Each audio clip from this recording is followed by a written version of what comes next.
Así que estamos compartiendo el libro de Daniel, estamos en el capítulo 7 y es un capítulo que iniciamos y comenzamos a descubrir de qué forma Daniel, en esta visión que él tiene de 4 potestades en el cielo, porque la Biblia nos corre las cortinas del mundo espiritual, del mundo invisible, y nos muestra realmente lo que se encuentra detrás de las guerras, detrás de lo que pasa ahorita en Irak, en Afganistán, en Siria, lo que está pasando en Europa, ¿verdad?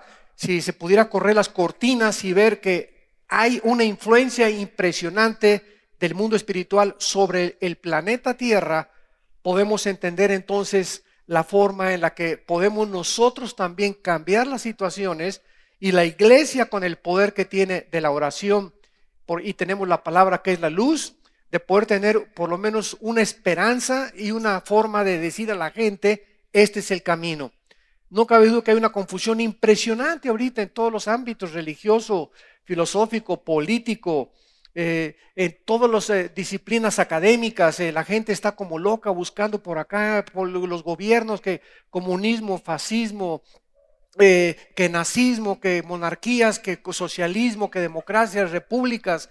Y vemos que el mundo está completamente hastiado ya porque ningún sistema ha funcionado, y porque el mundo verdaderamente se encuentra hoy como nunca en un punto vulnerable, donde nunca tan volátil había sido el Medio Oriente y nunca tan indefenso el Occidente. Entonces nos encontramos ahorita en una guerra en el planeta Tierra entre el Oriente y entre el Occidente. 2 culturas que están chocando, que son antagónicas la una de las otras. En el Oriente odian a los occidentales, en el Occidente no comprenden la cultura de los orientales, y todo este conflicto al que el mundo está llegando, vemos nosotros que la Biblia profetiza hace 2600 años que va a surgir un hombre precisamente de la zona geográfica donde se encuentra ahorita el conflicto en el Medio Oriente, que es Siria e Irak. Entonces, de acuerdo a la Biblia, Siria e Irak, la frontera se va a quitar, que es lo que ISIS, este grupo terrorista, está tratando de hacer: borrar la frontera entre Siria e Irak, tratar de derrocar la monarquía de Arabia Saudita, tratar de derrocar la monarquía del rey Abdul de Jordania, y crear un califato en todo el Medio Oriente, donde los otomanos sunis, porque ellos dicen que solamente los sunis son los únicos que pueden gobernar el mundo, volver a levantar a un hombre, y de acuerdo a la Biblia, este hombre va a ser el anticristo. Y es interesante que la Biblia nos muestra claramente que la zona geográfica de donde el anticristo va a surgir va a ser precisamente entre la zona de Siria e Irak, donde se encuentra ahorita el conflicto. Y otra cosa interesante, en Apocalipsis 9 se nos dice que en el río Éufrates, que se encuentra precisamente en Irak, se encuentran los 4 ángeles más terribles, sanguinarios y crueles, atados para ser desatados en las trompetas del libro del Apocalipsis y matar a más de una tercera parte de la humanidad. Entonces, todo esto que estamos viendo en el mundo, aquí lo tenemos en este libro. No hay ningún otro libro sagrado, ningún otro libro que se considere religioso, que pueda ofrecerle al mundo las profecías tan exactas que tiene la Biblia. Yo le decía el otro día a 2 muchachos que dizque ateos, terminando la carrera de uno de oceanografía y el otro de astronomía. Le digo, tan jóvenes ateos, digo, ¿cómo pueden ustedes llegar a considerarse ateos cuando no han examinado? Ya examinaron todas las evidencias que hay en la vida de Jesucristo, las evidencias científicas de la Biblia, históricas, arqueológicas, genéticas, físicas, etcétera, etcétera, para poder concluir de una forma tan irracional: pues no creo que haya un Dios.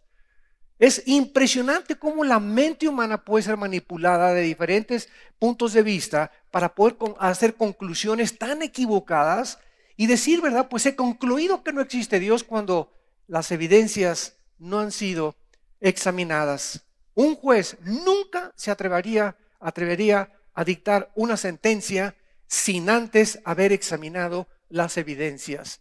Entonces creo que lo más justo que antes de que dictemos, ¿verdad?, un juicio y digamos, pues soy esto, agnóstico, soy escéptico, soy ateo, es porque ya hemos concluido y hemos examinado honestamente las evidencias delante de nosotros. Mientras tanto, no seas tonto, no seas tonta de decir soy ateo, soy atea, cuando ni siquiera has examinado el mínimo de evidencias para corroborar tus aserciones. En este capítulo 7 de Daniel, vemos nosotros en el versículo 9 en adelante, porque el anticristo ya lo vimos la clase pasada, que es el cuerno pequeño del versículo 8, que surge, ¿verdad?, de entre los 4 bestias que ve Daniel peleándose arriba en el aire a través de los potestados y principados satánicos. Y en el versículo 9 en adelante vemos nosotros que de repente se detiene la visión de Daniel y entonces se vuelve el Espíritu Santo y le muestra a Daniel lo que está pasando en el cielo. No lo que está pasando en el Medio Oriente, sino que se mueve como una cámara fotográfica y enfoca el trono de Dios. Y esto es interesante porque es precisamente cuando el anticristo está surgiendo, cuando dice el versículo 9, estuve mirando, o si estaba mirando el conflicto de las bestias que son los imperios mundiales, Daniel, estuve mirando hasta que fueron puestos tronos. Y se sentó un anciano de días, cuyo vestido era blanco como la nieve, el pelo de su cabeza como lana limpia, su trono llama de fuego y las ruedas del mismo fuego ardiente. Un río de fuego procedía y salía de delante de él. Millares y de millares le servían y millones de millones asistían delante de él. El juez se sentó y los libros fueron abiertos. ¿Qué es lo que está viendo Daniel? Lo que vio con más detalles Juan 600 años después. Daniel escribió 600 años antes de Cristo y el apóstol Juan escribe en el capítulo 4 y vi tronos, pero Juan ve personas sentadas en los tronos. Y Daniel no está viendo personas sentadas. Dice, vean ustedes claramente, fueron puestos tronos. O sea, él estaba viendo cuando estaban poniendo las sillas. Todavía no comenzaba el baile, ¿verdad? Estaban poniendo las sillas todavía no comenzaba la reunión principal en el cielo. Y Juan en el Apocalipsis vi 24 ancianos sentados en 24 tronos. Y sabemos nosotros que estos 24 tronos no son de ángeles, porque los ángeles no están llamados, escuchen, a gobernar el universo. Somos nosotros los que fuimos llamados por Dios para que cuando nosotros muramos y Cristo baje a establecer su reino y el rey David sea el regente y el rey de Israel otra vez, la iglesia gobierne el universo junto con Cristo. Veamos rápidamente estas verdades en 1 Corintios capítulo 6 en el Nuevo Testamento para ir respaldando todo con la Biblia. Y dice 1 Corintios capítulo 6, versículo 2. ¿No sabéis que los santos han de juzgar el mundo? Y si el mundo ha de ser juzgado por vosotros, ¿sois indignos de juzgar cosas muy pequeñas? ¿O no sabéis que hemos de juzgar a quién? A los ángeles. Nosotros vamos a formar parte del jurado para poder juzgar a los ángeles. Dice la Biblia, ¿cuánto más las cosas de esta vida? En este pasaje Pablo está regañando a los carnalotes de los cristianos de Corinto, porque había pleitos entre ellos y acusándose unos a otros en frente de la gente y haciendo una exhibición ante el público no cristiano de los conflictos internos de la iglesia. Y Pablo se enoja y les dice a los corintios, ¿verdad? Como decimos en México, la ropa sucia se lava en casa. No hagamos un espectáculo de los problemas que hay dentro de la iglesia. Arreglemos dentro de la iglesia. Tenemos la sabiduría de Dios para arreglar nuestros conflictos y no sacarlos fuera de la iglesia para dar un mal testimonio de lo que es la vida cristiana. Entonces Pablo aprovecha para decirles, si hemos de juzgar a los ángeles, vamos acostumbrándonos, vamos a comenzar a entender que necesitamos sabiduría para poder juzgar las cosas de este mundo. Muy bien. Ahora vamos a Apocalipsis capítulo 4 y veamos esta escena que ve con mucho más detalle el apóstol Juan 600 años después del profeta Daniel. Dice el capítulo 4 de Apocalipsis: después de esto miré, he aquí una puerta abierta en el cielo.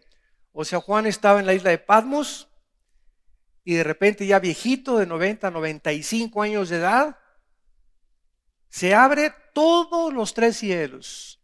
Sabemos que hay el primer cielo, que es el atmosférico, el segundo cielo, que es el cósmico, y el tercer cielo, que es el cielo de Dios. Entonces dice Juan: yo abrí completamente y vi un túnel, es como un túnel, una puerta. Directamente el Espíritu Santo me permitió concentrar y mirar, observar el cielo. Pero lo más interesante es que dice Juan, y entonces oyó una voz como de trompeta que me dijo: sube acá, como si fueran tres escaleras, ¿verdad? Vente para acá, come on Johnny boy, vámonos rápido. Entonces Juan es sacado de su cuerpo. ¿Cómo lo sabemos? Porque la carne y la sangre no pueden heredar. No podemos nosotros, con este cuerpo que tenemos, estar en la dimensión en la que solamente los cuerpos diseñados para estar en esa dimensión pueden existir. Dice 1 Corintios 15, hay cuerpos de peces, hay cuerpos de aves, hay cuerpos de animales, hay cuerpos terrenales y hay cuerpos espirituales. Entonces nuestros cuerpos no están diseñados para vivir fuera del planeta Tierra, ni en la Luna, ni en Marte, ni en ningún otro lado, sino aquí. Entonces, para poder ser sacado y llevado a otra dimensión, tenía que ser sacado en el espíritu, y su cuerpo se queda aquí abajo en la tierra. Entonces, en el espíritu sale Juan y llega al cielo, y al instante, versículo 2, yo estaba en el espíritu, aquí lo dice claramente, y he aquí, ¿qué es lo que Juan ve? Un trono establecido en el cielo y en el trono uno sentado. En otras palabras, la Biblia describe a Dios, aunque no se sabe cómo es su cara ni nada, pero describe a Dios como un humano. Aunque no es humano, porque para sentarte en un trono necesitas, ¿verdad? Pues tener piernas, necesitas tener espalda, y un trono es una silla donde alguien se sienta y se para. Entonces tiene la forma, ¿verdad? Dios no es un monstruo ni mucho menos, tiene una forma muy parecida a la de nosotros. Por eso Jesucristo sigue con la forma humana en el cielo, aunque ya sin la humanidad, sino en su divinidad, pero con un cuerpo como el que él tuvo mientras estuvo caminando en este mundo. Y dice el versículo 3, y el aspecto del que estaba sentado era semejante, esto es lo único que vio Juan, era como una piedra de jaspe, o sea, como verdor. El jaspe es verde, y de cornalina. Y había alrededor un trono de un arco iris, semejante al aspecto a la esmeralda. O sea, vamos a imaginarnos el trono de Dios, verde como esmeralda, transparente como el mar de Cancún, ¿verdad? Es un verdor precioso, entre verde y entre azul, y blanco y brilloso, y un arco iris alrededor del trono de Dios. ¿Se acuerdan qué significa el arco iris? El pacto que Dios hizo con Noé de que jamás destruiría la tierra con el agua. La próxima destrucción del planeta Tierra será con fuego, ya no va a ser con el agua. Y el pacto simplemente está hablando que Dios es un Dios de pactos, y Dios en su trono, que es un trono de justicia, Él no puede jamás violar sus pactos. Lo que Él dijo se va a cumplir. Y dice el versículo 4, y alrededor del trono, así, a todo alrededor del trono, aquí está el trono de Dios, alrededor de él, vi sentados en los tronos a 24 ancianos. Y esta palabra ancianos, a los que le interese la palabra griega presbúteros, que se tradujo en el libro de los Hechos y en las cartas de Pedro y de Pablo, ancianos o líderes. Presbúteros, vi a 24 líderes vestidos de ropas blancas con coronas de oro en sus cabezas. Los ángeles nunca van a ser coronados, somos nosotros los que vamos a vestir ropas blancas y vamos a ser coronados, y vamos a ser sentados en tronos. Como lo vamos a ver, regrésense ustedes a Apocalipsis capítulo 2, versículo 26. Vean la promesa de Cristo: al que venciere y guardare mis obras hasta el fin, yo le daré autoridad sobre las naciones y las regirá con vara de hierro, y serán quebradas como vaso de alfarero, como también lo he recibido de mi Padre. Y daré la estrella de la mañana. El que tiene oídos, oiga lo que el Espíritu dice a las iglesias. Al que venza, los vencedores. Y dice en 1 Juan 5, del 4 al 5, que todo aquel que es nacido de Dios vence al mundo. Entonces, si tú realmente eres cristiano, eres vencedor. Los que salieron de nosotros, pero no eran de nosotros, porque si hubieran sido de nosotros, hubieran permanecido con nosotros. Entonces, la famosa apostasía que dice que se pierde la salvación, esa gente nunca fue del Señor, porque el que es nacido de Dios vence al mundo. Y esta es la victoria que ha vencido al mundo, nuestra fe. Entonces vemos nosotros que vamos a tener autoridad, o sea, va a haber naciones en la otra vida. Va a haber naciones, tal vez no se llame México o Guatemala, pero va a haber naciones en el planeta Tierra. Aquí el planeta Tierra todavía no se ha cambiado completamente la ecología hasta los nuevos cielos y la nueva tierra, que es la eternidad después del milenio. Pero vemos aquí claramente que va a haber puestos de gobernadores y de presidentes de muchos cristianos. Todos ustedes están siendo preparados, estamos siendo preparados, santos de Dios, para gobernar en la otra vida. ¿Para qué vas a la primaria? Para poder prepararte para entrar a la secundaria. ¿Para qué terminas la secundaria? Porque es la preparación para brincar al tercer nivel, a la preparatoria. ¿Para qué brincas a la preparatoria? Para que brinques a otro cuarto nivel, que es la universidad. Y cuando termines la universidad, puedes ir maestrías o licenciaturas, ¿verdad? Doctorados, y podemos seguir subiendo lo que nosotros querramos subir. Entonces, así como físicamente hay preparación para poder continuar nosotros subiendo en la escala intelectual del conocimiento, lo mismo es en el área espiritual. Estamos siendo aquí entrenados. Muchos de ustedes siguen en primaria en la vida espiritual, otros ya están en secundaria, otros que llegan y dicen, bueno, hermano, es que la iglesia en la que yo voy es una iglesia que sigue con la pura leche desde hace 10 años y se van a otra iglesia. ¿Por qué? Porque hay otras iglesias que dan comida un poco más sólida, donde está ya casi alimento universitario, y los cristianos están queriendo comer ya un poco más de alimento más sólido, para los que puedan tener la sabiduría de digerir y asimilar el alimento espiritual. Entonces tenemos que entender, estamos siendo preparados para gobernar. Estamos siendo preparados para gobernar. Ustedes conocen que hay un equipo especial en Estados Unidos que se llama los Navy SEALs.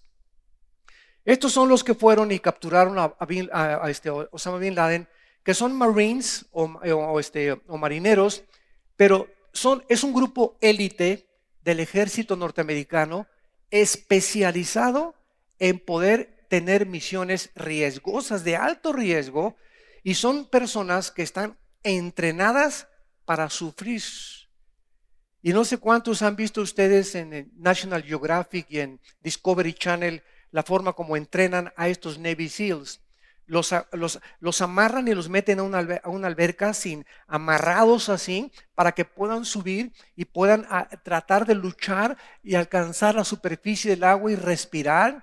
En el mar los amarran para que las olas les peguen por acá, les hacen cargar, los hacen correr, los insultan a veces, los levantan con agua fría y los preparan durante casi 4 o 5 años para misiones de alto riesgo. No todos, de casi 500, solamente 10 pasan la prueba. De 500 inscritos, 10 pasan la prueba, los Navy SEALs.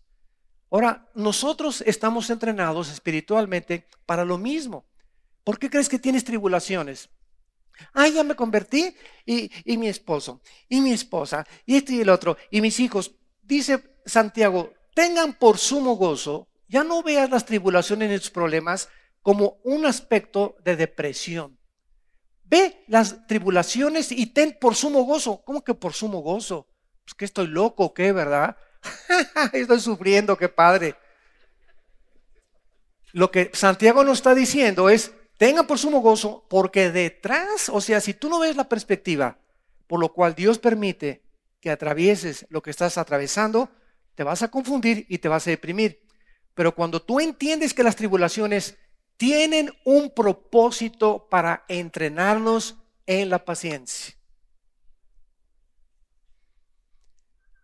En la paciencia. Tened por sumo gozo cuando os halléis en diversas pruebas, sabiendo que la prueba de vuestra fe produce paciencia. Pregunta, ¿y para qué quiere, Señor, que yo sea paciente? ¿Cuál es su propósito que quieres forjar en mí la paciente? Porque ¿sabes qué? Mi Pancho Pistolas querido, por naturaleza eres impaciente. Y por naturaleza la impaciencia te hace comprar cosas antes de tiempo, casarte antes de tiempo, tomar decisiones antes de tiempo, no esperar el tiempo de Dios. Te quieres brincar ya a ser pastor o a hacer esto o a hacer aquello sin que estés preparado. Y si no tienes el entrenamiento de la paciencia y no es la paciencia una virtud ya en tu vida, nunca vas a alcanzar las promesas. Dice en Hebreos 6 y Hebreos 10, para que a través de la fe y la paciencia heredemos las promesas. ¿Qué es lo que nos hace tomar decisiones de las cuales nos arrepentimos? La impaciencia de tomar decisiones antes de tiempo. Ya me quiero casar, ya quiero hacer estas cosas. Ya tengo 30 años y me dicen ya la dejada. Ya se me fue la ruta 100. Todas estas circunstancias es por la falta de paciencia. Y las razones por las cuales muchas cosas te lamentas ahorita es precisamente por eso. Porque no has tenido la paciencia para esperar en Dios. ¿Por qué? Porque cada vez que tienes pruebas, tratas de huir de tus problemas. Quieres una vida tranquila, no quieres que nadie te moleste, ¿verdad? Y cuando tenemos esta actitud, no podemos crecer ni desarrollar lo que Dios quiere que desarrollemos. Dice en Apocalipsis capítulo 3, 21 y 22, al que venciere, le daré que se siente conmigo en mi trono, así como yo he vencido y me he sentado con mi Padre en su trono. El que tiene oído, oiga lo que el Espíritu dice a las iglesias. Ahora vayamos al libro de Ezequiel, capítulo 1. Y veamos la visión que tuvo Ezequiel también del trono de Dios. Dice Ezequiel capítulo 1, versículo 26 y 28. Vean todos estos hombres de Dios, Juan, Pablo, Daniel, Ezequiel, el privilegio que Dios les dio de ver el mundo espiritual invisible y retratarlo y transcribirlo en el papel que tenemos nosotros, ¿verdad? Para que podamos nosotros entender que todo lo que Dios nos quiere decir del cielo está en la Biblia. Todo lo que Dios quiere decirnos del futuro está en la Biblia. Dios ya no tiene nada que decirnos del futuro. Esta es la razón por la cual hay tantos falsos profetas. Porque ahora está, ¿verdad? Ahora se cree que la profecía, el don de profecía es anunciar, pues tú te vas a casar y de esta iglesia surgirán ríos de agua viva y te vas a ir para estas cosas y va a venir una muchacha con un vestido verde el domingo a la iglesia con la que te vas a casar y tu próximo hijo van a ser gemelos, etcétera, etcétera, y a lo mejor Netanyahu no va a ser presidente, dicen las profecías y sienten el espíritu, y todas estas barbaridades que están surgiendo por todos lados en muchas iglesias tienen como principal objetivo, ¿verdad?, tratar de sacarnos de la revelación bíblica. Y la profecía, dice en 1 Corintios 14, es para edificar, consolar y edificar, no para decir el futuro. El futuro ya está escrito. El que le agrego, el que le quite, Apocalipsis 22, 18 y 19, las maldiciones del libro caerán sobre su vida. Entonces no hay nada que nos quiera Dios decir del futuro. Se están vendiendo libros, que fui al cielo, que bajé al infierno, vi a Adán, vi a Pablo allá comiendo tacos de al pastor allá con Juan en el cielo, ¿verdad? Digo, tantas tonterías. Y la gente pues compra, ¿verdad? ¿Y cómo es el cielo? Aquí está en la Biblia. Dios nos describe el cielo, nos describe el infierno, nos describe el futuro, pero viene el diablo a tratar de agregarle y ponerle más cosas a la Biblia que no están ya selladas por el Espíritu de Dios. Y la gente se come todo y lo acepta todo porque no conoce sistemáticamente la palabra de Dios. Dice en Ezequiel 1, versículo 26, y sobre la expansión que había sobre sus cabezas, se veía la figura de un trono que parecía de piedra de zafiro. Juan lo vio como de esmeralda, Ezequiel lo ve como de zafiro, y sobre la figura del trono había una semejanza que parecía de hombre sentado en él, semejante a un ser humano. Y vi apariencia como de bronce refulgente, como apariencia de fuego dentro de ella en derredor. Y desde el aspecto de sus lomos para arriba y de sus lomos para abajo, vi que parecía como fuego y que tenía resplandor alrededor. Como parece el arco iris que está en las nubes el día que llueve, así era el parecer del resplandor alrededor. Esta fue la visión de la semejanza de la gloria de Jehová. Y cuando yo la vi, me postré sobre mi rostro y oí la voz de uno que hablaba. Vemos entonces que también Ezequiel tiene una visión del trono de Dios. Regresamos a Daniel. Capítulo 7. Y dice que Dios tenía millones de servidores. ¿Se imaginan ustedes? Imagínate el cielo, Dios sentado, y así, imagínate el universo, millones, millones, millones, millones así, que están simplemente esperando servir a Dios. Servir a Dios, cualquier cosa. Todos los ángeles, todos los que están arriba en el cielo tienen el propósito de servir a Dios. Dios podía decir, bueno, destruyan Irak y podía caer un rayo, ¿verdad? Sin embargo, Dios manda a los ángeles a que hagan estas tareas, a que puedan detener los vientos, como todo el libro de Apocalipsis. La intervención de los ángeles en el Apocalipsis es extraordinaria, porque Dios le ha placido en su soberanía usar a los ángeles y a nosotros para poder cumplir los propósitos eternos que Él se ha propuesto en su vida. Un río procedía de fuego, salían delante de él millares, Daniel 7:10, millones y millones le servían y asistían delante de él. Y el juez se sentó y los libros fueron abiertos. Vayamos a Apocalipsis y veamos qué es lo que Juan estaba viendo, que es el juicio final. Los libros fueron abiertos. Apocalipsis 20, versículo 11 al 15. Y vi un gran trono blanco y al que estaba sentado en él, de delante del cual huyeron la tierra y el cielo, y ningún lugar se encontró para ellos. Aquí vamos a ver en nosotros el juicio final de los incrédulos. Pero quiero que noten ustedes algo en este versículo que acabamos de leer. Está el trono de Dios, vi un trono blanco, y vemos nosotros que las personas que van a estar enfrente de Dios para ser juzgadas por toda la eternidad, van a ver en ese instante cómo desaparece la tierra, de delante del cual huyeron la tierra.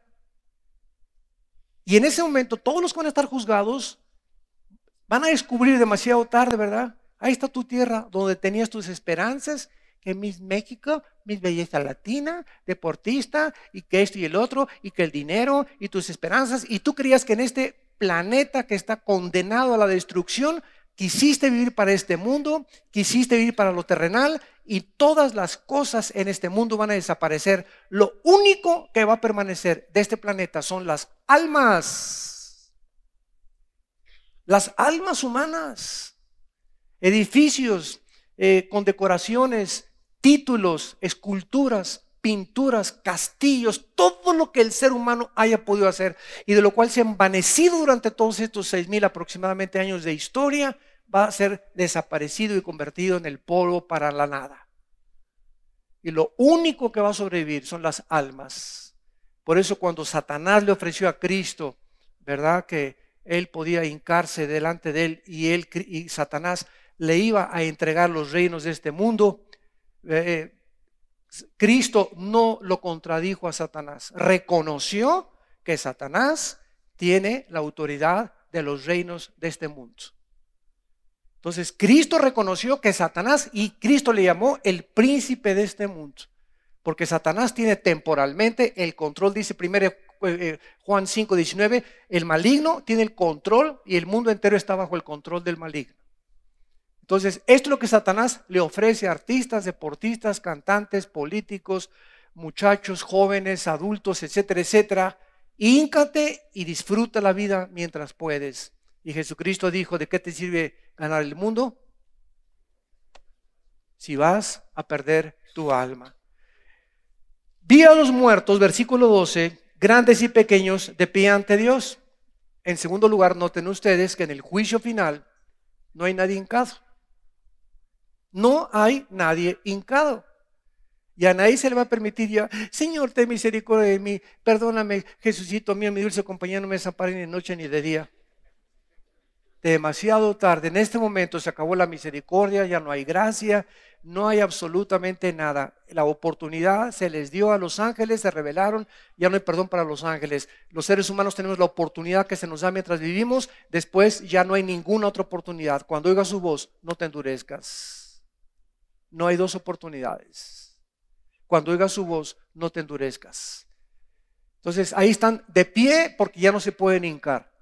Van a tener que, de pie, demasiado tarde para pedir perdón, oír lo que Dios va a dictaminar como el juez cósmico del universo. Vi a los muertos grandes y pequeños de pie ante Dios, y los libros fueron abiertos. Y otro libro fue abierto, el cual es el libro de la vida. Y fueron juzgados los muertos por las cosas que estaban escritas en los libros según sus obras. Qué interesante. La salvación no es por obras, pero los incrédulos serán juzgados por sus obras. Qué interesante, ¿verdad? Nosotros no fuimos salvados por las buenas obras que hiciéramos, sino por la gracia de Dios. Pero los que van a ser condenados por toda la eternidad, van a ser condenados por sus obras. Se les va a contar todo lo que pensaron, todos los motivos, todas sus acciones, y no solamente lo que hicieron, sino lo que dejaron de hacer también. Porque no solamente son las malas acciones las que juzga Dios, sino las cosas que podemos hacer y no hicimos mientras estábamos en el cuerpo. Y el mar entregó los muertos, todos los muertos en los naufragios, todos los que se murieron en el Titanic, todos los que han acabado en la panza de los tiburones, ¿verdad? Todos entregaron los muertos que había en él, la muerte y el Hades, todos los que están en el infierno, todos los que están en el centro de la tierra van a salir, entregaron los muertos y fueron juzgados cada uno según sus obras. Y la muerte y el infierno, o el Hades, fueron lanzados, o sea, los que están ahorita en el infierno, es una cárcel preventiva. Van a ser sacados, y cuando ya sean sentenciados delante del juez y demuestre Dios que es justo en el castigo que van a recibir, son lanzados del infierno y trasladados al lago de fuego. El lago de fuego no sabemos, ¿verdad?, si será un planeta o qué parte del universo formará parte el lago de fuego, no lo sabemos, pero el lago de fuego es el destino final de todas las almas que rechazaron a Jesucristo. Esta es la muerte segunda. ¿Por qué se dice muerte segunda? Porque los que rechazan a Cristo mueren dos veces, físicamente y espiritualmente. Y los que recibimos a Cristo morimos solamente una sola vez, físicamente, para vivir eternamente, espiritualmente con Él. Por eso se llama la muerte segunda, porque van a morir dos veces, física y espiritualmente para siempre. Y el que no se haya inscrito en el libro de la vida fue lanzado al lago de fuego. Bueno, regresamos a Daniel y vemos que esta es la visión que Daniel ve. Cuando los libros son abiertos, el juez se sienta e inmediatamente en el versículo 11 y 12 de Daniel 7 se quita esta visión. Entonces vamos otra vez a tratar de ver esta perspectiva.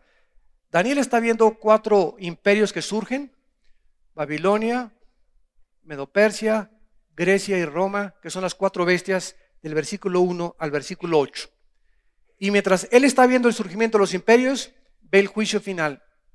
Y de repente otra vez cambia la cámara y ahora se enfoca en el anticristo. Versículo 11. Entonces miraba a causa del sonido de las grandes palabras que hablaba el cuerno, miraba hasta que mataron a la bestia y su cuerpo fue destrozado y entregado para ser quemado en el fuego.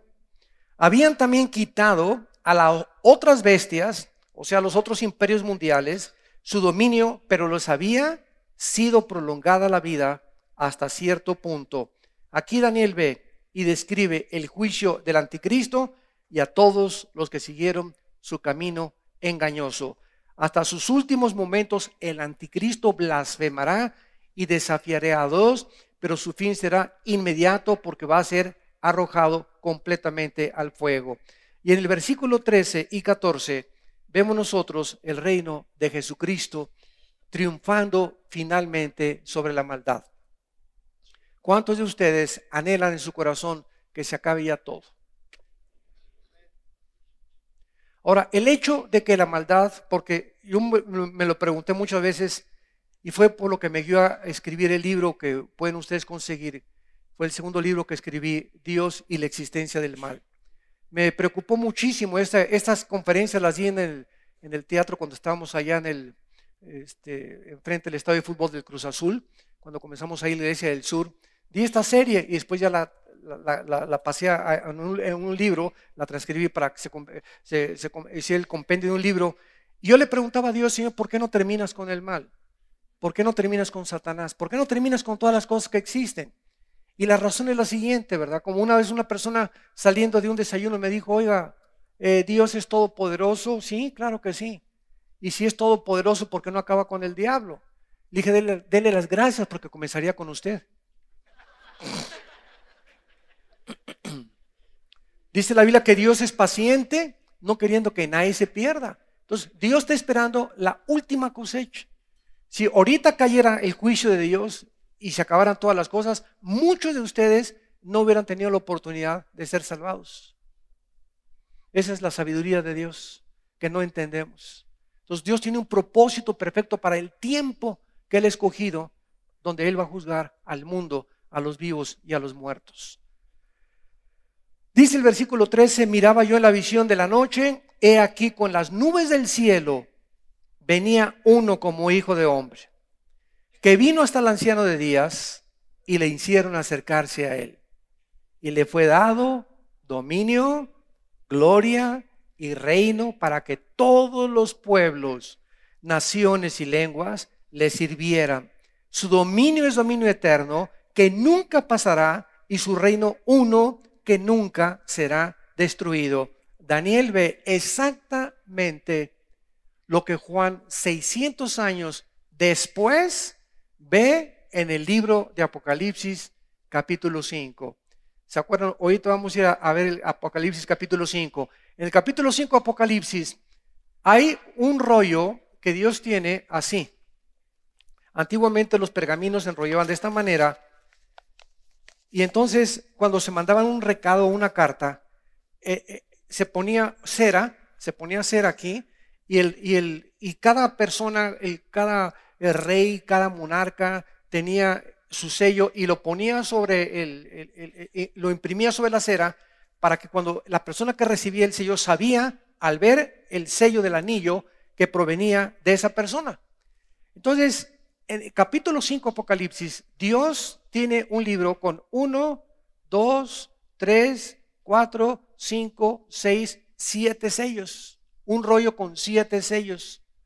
Y comienza alguien a gritar en el universo: ¿quién puede quitar estos 7 sellos? Porque dentro de estos 7 sellos, dentro de este pergamino, se encuentran los juicios finales de Dios. Y además el título de propiedad del planeta Tierra, que tiene ahorita de una forma arbitraria Satanás. Entonces nadie fue encontrado en el cielo ni en la tierra digno de quitar los sellos. Hasta que finalmente alguien dice, ¿verdad? El Cordero que fue inmolado desde antes de la fundación del mundo, la raíz de David, Él es el único digno de quitar los sellos. Vayamos al Apocalipsis y veamos lo que pasa con estos sellos y de qué forma podemos nosotros entender que no podemos interpretar Daniel sin Apocalipsis y Apocalipsis sin conocer el libro de Daniel. Dice el versículo 3, Apocalipsis 5, ninguno ni en el cielo ni en la tierra, ni debajo de la tierra podía abrir el libro ni aún mirarlo, y yo lloraba mucho. Oye Juan, vamos a hacerte una pregunta ahorita. ¿Qué tienes muchas ganas de que Dios se juzgue al mundo? ¿Qué tienes muchas ganas este 2000 años? Que haya fuego y que los queme a todos. Como le decían los hijos del Zebedeo, ¿verdad? A Jesucristo. Y Jesucristo les dijo, ustedes no saben de qué espíritu son. Bueno, nos damos cuenta, ¿verdad? Que este es precisamente el anhelo que tenemos los seres humanos.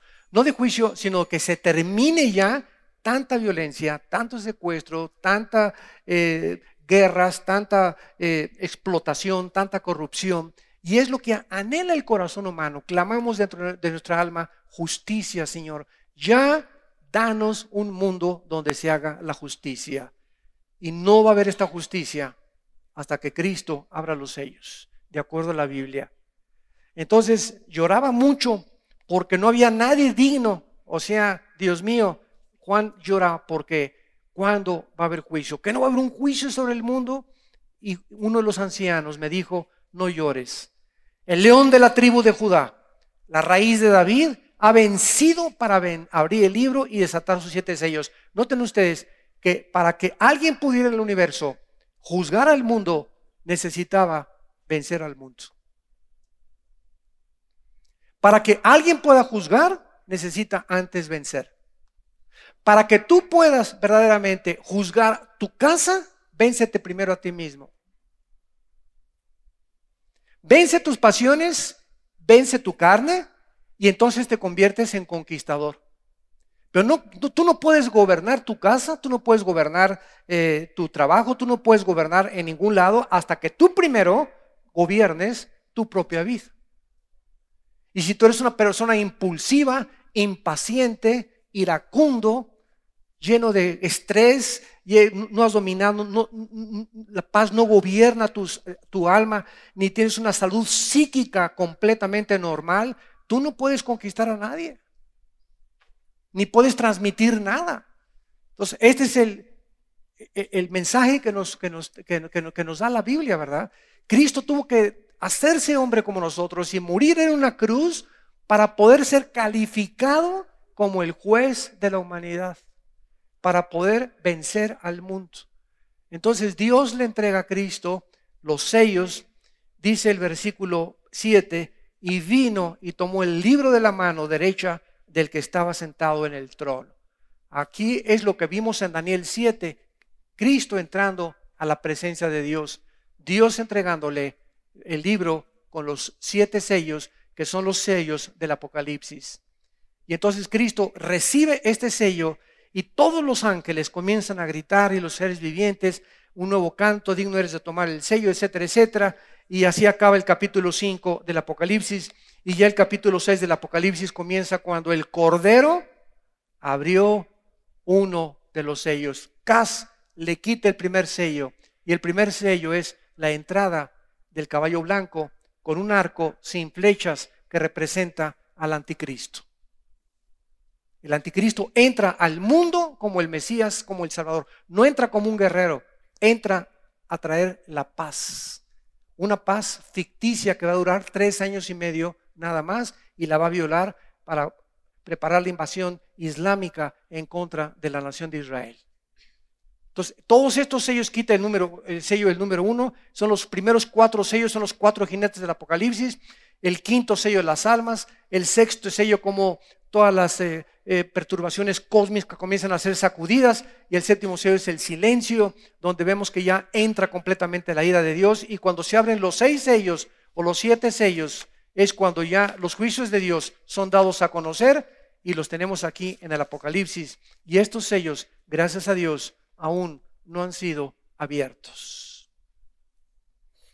Y regresamos a Daniel para terminar y vemos nosotros que estos poderes mundiales no se empacharon.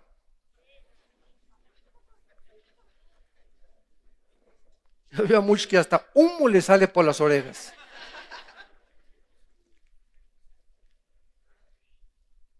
Dice el versículo 14, y le fue dado dominio, gloria y reino para que todos los pueblos, naciones y lenguas la sirvieran. Su dominio es dominio eterno que nunca pasará y su reino uno que no será destruido. Y terminamos, dice en Apocalipsis capítulo 6, que es precisamente hasta el séptimo toque de la trompeta. Apocalipsis 11, versículo 15, el séptimo ángel tocó la trompeta y hubo grandes voces en el cielo que decían: los reinos del mundo, noten ustedes, hasta ese tiempo, los reinos del mundo han venido a ser de nuestro Señor y de su Cristo, y Él reinará por los siglos de los siglos. Por eso cuando Satanás le ofreció los reinos a Jesucristo, Cristo no lo debatió, ni lo negó, ni lo desmintió. Cristo reconoció que Satanás tiene el derecho sobre este planeta, porque es hasta que Él regrese cuando dice la Biblia, los reinos del mundo vendrán a tener el control de Cristo. Ahorita Cristo está en el cielo reinando espiritualmente sentado a la diestra del Padre, pero físicamente todavía no está reinando. Es donde muchos teólogos se confunden. Es que ya Cristo está sentado a la diestra del Padre y somos más que vencedores. En la iglesia tenemos que vencer porque ya con Cristo somos vencedores, etcétera, etcétera. Espiritualmente estamos tratando de vencernos a nosotros mismos. Estamos comenzando a tratar de dominar la bestia que traemos dentro de nosotros para ser calificados cuando resucitemos, vencer físicamente con Jesucristo y reinar juntamente con Él. Mientras no entendemos esta forma en la que la Biblia nos muestra las cosas, pues ahora la iglesia, ¿verdad? Hay una nueva doctrina que se llama la teología del reino, que la iglesia va a tomar posesión del mundo y que vamos a vencer a Satanás y que Argentina para Cristo, México para Cristo, Perú para Cristo, ¿verdad? ¿De dónde sacaron eso? No sé, ni en el libro del Mormón está eso. Pero es la nueva teología, porque decían es que si Cristo está sentado a la diestra y Él venció, etcétera, etcétera, y exhibió a Satanás, y nosotros la iglesia somos su cuerpo, etcétera, etcétera, tenemos que conquistar nosotros. Hay otros que hacían ido al Popocatépetl a dispararle flechas a Satanás. Hay otros que suben en helicóptero con cosas y tambos de aceite y comienzan a rociar por todos lados geográficamente en algunos puntos para poder establecer el reino de Dios y para establecer las columnas, ¿verdad? Y que los principados y los demonios no se paren por ahí cerca. Todas estas cosas son tonterías, son cosas absurdas, ¿verdad? Que están pasando en la iglesia. Es como llegar a tu casa y ungir tu casa y decir, unjo mi casa para que Satanás no entre. Eso ya no se usa en el Nuevo Testamento. La única vez que se usa el aceite en el Nuevo Testamento es en Santiago 5 para a los enfermos. Ungir las cosas ya formó parte del Antiguo Testamento. Tu casa no necesitas ungirla, necesitas declarar: esta casa es del Hijo de Dios, queda bajo tu sangre preciosa, y mientras tú mantengas en tu casa la santidad, los demonios no te molestan. De nada sirve que le pongas hasta aceite y gasolina y lo que quieras ponerle ahí a tu casa. Ya casi estamos igualitos a la famosa agua bendita, creyendo que tiene propiedades mágicas. Imagínense nada más, ¿no? Yo me acuerdo que entraba, ¿verdad? Agarraba y me hacía así, y ya con eso creemos que ya estamos ya marcados y ya el enemigo no nos toca, ¿verdad? Y estamos igual nosotros, creyendo, ¿verdad?, que con el aceitito, ¿verdad? El otro día un hermano agarró y casi 1 litro de aceite le embarra su carro así por todos lados para que no vaya a chocar nunca. Digo, son supersticiones, son cosas que por no conocer la cultura bíblica caemos nosotros en este engaño y en estas mentiras y comenzamos a hacer cosas que a Dios no le son agradables. Señor, te damos gracias por tu palabra en esta mañana. Señor, abre nuestro entendimiento para que unidos y consolados por la fe y el amor de Dios, seamos capaces de alcanzar la plenitud del entendimiento con el propósito de conocer el misterio de Dios el Padre y de su Hijo Jesucristo, en quien están encerrados todos los tesoros de la sabiduría y del conocimiento. Señor Jesús, te damos las gracias porque tú venciste en esa cruz, por lo cual eres el único digno de poder juzgar al mundo. Gracias porque tú lo dijiste en tu primera venida. Yo no he venido a juzgar al mundo, sino a salvarlo. Pero viene la hora cuando los muertos oirán la voz del Hijo de Dios, y los que la oigan vivirán, y los que no la oigan resucitarán para condenación eterna. En esta mañana Dios te ofrece la sangre preciosa de su Hijo Jesucristo para que tú le aceptes en tu corazón como tu Señor y Salvador. Ábrele tu vida en este instante a Jesús, diciéndole en tu corazón: perdona mis pecados, me arrepiento con todo mi corazón de mi vida. Creo que en la cruz pagaste con tu sangre por ellos, que a los 3 días resucitaste de los muertos, y te pido que entres como mi Señor y mi Salvador. Dame el poder, Señor, de vivir para ti, y la corta vida que me queda, entender el conocimiento de tu voluntad. En el nombre de Cristo. Amén.